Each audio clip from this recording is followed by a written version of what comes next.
Ever notice a word that stops in the middle and starts again? That's the secret of the 6 standalone letters. Welcome back, dear learner. Let's keep the journey bright and simple. In Arabic, most letters link to the next one. 6 letters break this rule. A, D, the, R, Z, wo. They stay attached to what comes before, but never to what follows.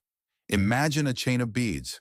These beads anchor to the last bead, but drop away from the next. Because they don't join forward, a word can split visually. This doesn't change meaning, but you must read each part separately. Think of them as tiny punctuation marks that hold the word still.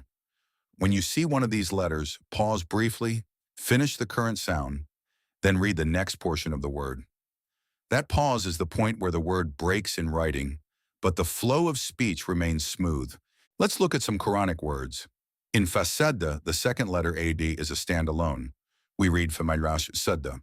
In mudrikun, the fourth letter R breaks the chain, mudmarn rikun.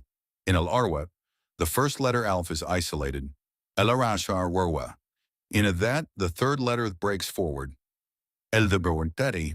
And in azar, the R again turns the word into 2 parts, azza, R. Notice how the pause appears in the script, but the sound glides smoothly. Repeat after me, farsadda mudwasharikun, ilahakurwa, alda ajati, azza, R. Feel the pause where the line breaks. Do it again. Farsadda mudwanrikun, ilanhakurwa, alda ajshanrata, azza, R. Remember, A, D, the, R, Z will stay connected backwards but break forward.